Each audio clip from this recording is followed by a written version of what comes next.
हम सभी जिस माहौल में पलते बढ़ते हैं, जिस माहौल में हमारी परवरिश होती है, और जैसा कि समाज में एक मान्यता है, एक मेंटेलिटी है कि तनाव जो है वो नॉर्मल चीज़ है। तनाव जो है वो सभी घरों में होता है, तनाव सभी के जीवन में होता है।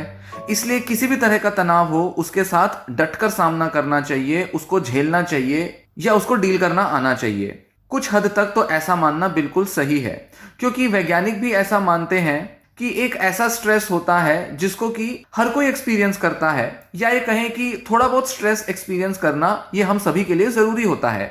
इसको कहते हैं यू स्ट्रेस, यू स्ट्रेस, ऐसा इसे कहते हैं। ये अच्छा स्ट्रेस माना जाता है, गुड स्ट्रेस माना जाता है।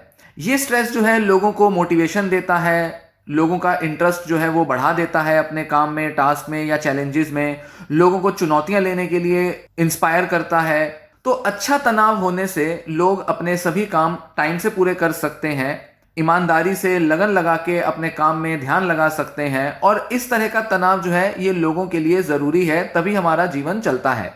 और थोड़ा बहुत तनाव हमें अपनी सिचुएशन में आ भी जाता है, क्योंकि हर चीज़ हमारे मन मुताबिक हो, हर चीज़ हमारे हिसाब से चले, ऐसा होता नहीं। तो थोड़ा बहुत संघर्ष तो हमें अपने माहौल में, अपने रोजमर्रा के जीवन में मिलता ही है। कोई भी दो लोग एक जैसा सोच नहीं पाते, दो से ज्यादा लोग हो तो सभी लोगों की एक्सपेक्टेशंस तो मैच कर नहीं सकती। तो जब इतने अलग अलग एक्सपेक्टेशंस के साथ, इतने अलग अलग लोगों की सोच के साथ हमें डील करना होता है, तो तनाव तो आता है। तो चाहे किसी काम को करने में कोई दुविधा आ रही हो, प्रॉब्लम आ रही हो, या जब लोगों से डील करने में तालमेल ना बन रहा हो, कई तरह से स्ट्रेस आता है। पर समस्या तब आती है जब हमारे समाज में, हमारे परिवारों में, हमारे कल्चर में ये सुनने को मिलता है कि किसी भी तरह का तनाव जो है वो हमें झेलना चाहिए। किसी भी तरह का तनाव हो, ये तो जीवन का एक संघर्ष होता है, और हर व्यक्ति अपने जीवन के संघर्ष से ही मजबूत बनता है। यहां समझने में जो चूक हो जाती है वो ये कि कई बार हम ये नहीं समझ पाते कि हम जो तनाव ले रहे हैं वो कितना टॉक्सिक है, या किस हद तक हमारे मानसिक स्वास्थ्य को बिगाड़ सकता है। स्ट्रेस का कोई इंडिकेटर नहीं होता। हम ये किसी भी तरह से नहीं बता सकते, माप तोल नहीं कर सकते कि हमारे माहौल का जो स्ट्रेस है वो कितनी मात्रा में है। भाई आज जो है टेम्परेचर है वो 42 डिग्री है, कल जो था वो 40 डिग्री था, 2 दिन बाद शायद 43 डिग्री होगा। तो हमारे वातावरण में हमारे को कितनी गर्मी महसूस हो रही है, टेम्परेचर कैसा है, ये तो पता चल सकता है। पर हमारे माहौल का, लोगों की वजह से आने वाला जो तनाव है, उसका कोई थर्मोमीटर नहीं होता, उसको मापने का कोई मीटर, कोई टूल नहीं होता। ये सारा मामला जो होता है बहुत सब्जेक्टिव होता है। ऑब्जेक्टिव तरीके से हम नहीं चेक कर सकते कि हम कितना तनाव झेल रहे हैं, कितना तनाव हमें मिल रहा है, या कितनी क्षमता हमारे अंदर तनाव को झेलने की है। तो मतलब ये सारा मामला क्योंकि सब्जेक्टिव है, मतलब हर अलग अलग लोगों की सोच और अलग अलग फैक्टर्स पर डिपेंड करता है। इसीलिए हम परिवार में, अपने वर्क प्लेस पर, या किसी भी तरह के माहौल में हम रह रहे हो, वहां के तनाव को हम लाइटली नहीं ले सकते। हमें किसी भी तरह के तनाव को थोड़ा एक्स्ट्रा सीरियसली लेना चाहिए। जरूरी नहीं कि अगर एक परिस्थिति में हम कोई तनाव इजीली झेल पा रहे हो तो हर परिस्थिति में हम हर तरह का तनाव आसानी से झेल लेंगे। अलग अलग परिस्थितियां अलग अलग लेवल का तनाव लाती हैं, पर जैसा कि बताया, हम कभी माप नहीं सकते कि कौन सी परिस्थिति हमारे लिए कितना तनाव ला रही है। इसीलिए हमारे को थोड़ा सतर्क रहना, थोड़ा जागरूक रहना जरूरी है कि कहीं हम जरूरत से ज्यादा तनाव तो नहीं झेल रहे।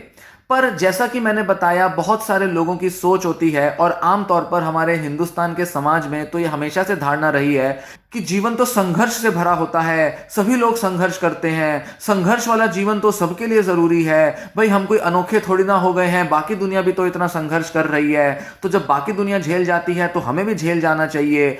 इस तरह की जो माइंडसेट होती है, इससे बहुत से लोग इतने सालों तक पीड़ित रहते हैं कि उनका मानसिक स्वास्थ्य बिगड़ा रहता है, और फिर भी वो अपने आसपास के तनाव पर सवाल नहीं खड़े करते। आसपास के लोग या आसपास की परिस्थितियां जब बहुत ज्यादा तनाव दे रही होती हैं तो वो उसमें कभी कोई कमी नहीं देख पाते, या अगर देख भी लेते हैं तो अपने को हमेशा उसके सामने लाचार पाते हैं, और अपने अंदर ही दोष ढूंढते ढूंढते अपने को ही बेहतर करने में लगे रहते हैं। बावजूद इसके कि उनका मानसिक स्वास्थ्य कितना ही क्यों ना बिगड़ गया हो, बावजूद इसके कि उनको दवाइयां लेनी पड़ रही हो, बावजूद इसके कि वो अपने नेगेटिव थिंकिंग को ठीक भी ना कर पा रहे हो, पर फिर भी हम अक्सर अपनी इस सोच की वजह से कभी अपने माहौल से आने वाले तनाव पर सवाल नहीं करते।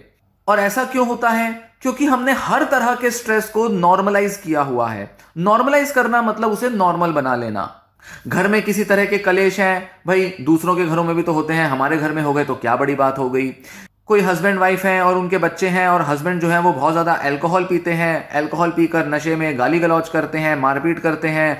ऐसे में बच्चे जो हैं वो बड़े ही एब्यूजिव और नेगेटिव एनवायरनमेंट में पल रहे हैं। पर नहीं, बच्चों को चुप रहना सिखाया जाता है, क्योंकि घर की बात बाहर नहीं बतानी, बाहर के लोगों को पता चलेगा तो क्या सोचेंगे। आफ्टर ऑल ये हमारी अपनी स्ट्रगल्स हैं, सारे हस्बैंड एक जैसे नहीं होते।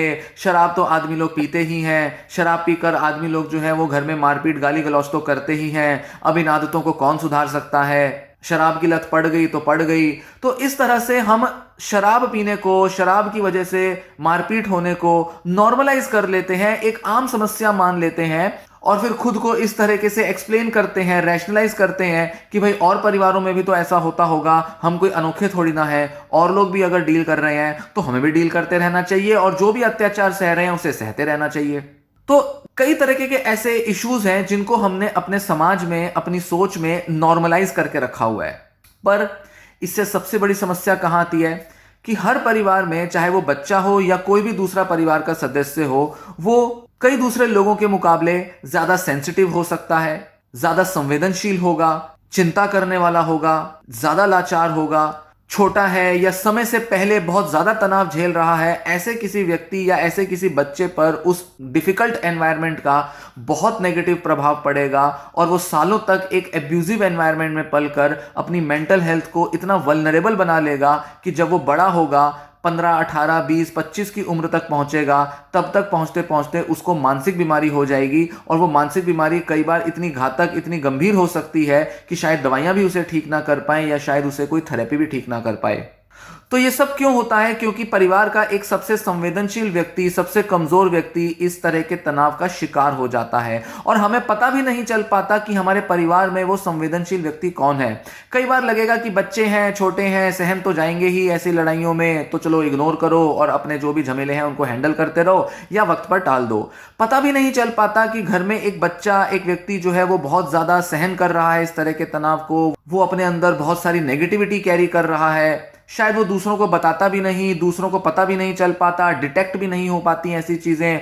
और जब पानी सर के ऊपर से चला जाता है, बहुत लंबे समय तक जब तनाव झेला होता है, तो मानसिक बीमारी आती है और फिर हम सोचते हैं कि ये बीमारी कहां से आ गई।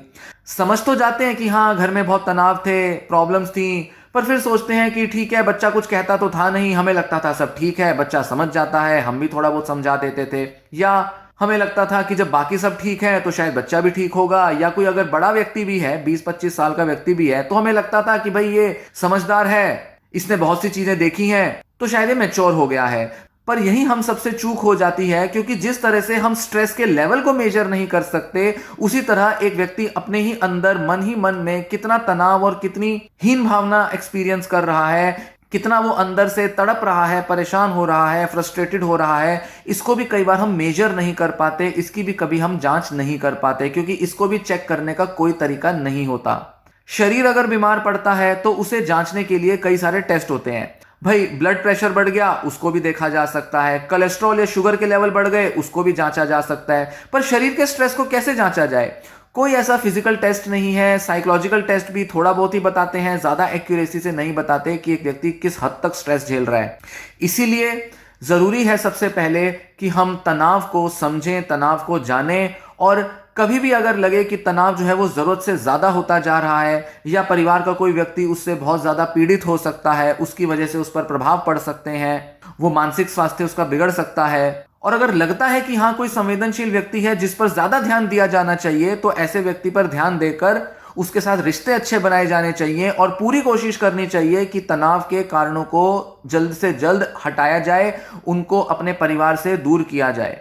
चाहे वो कोई व्यक्ति हो, चाहे वो किसी भी तरह की समस्या हो जिसका प्रभाव सब पर पड़ रहा है, तो ऐसे कारणों को हटाना और खत्म करना ज्यादा जरूरी है।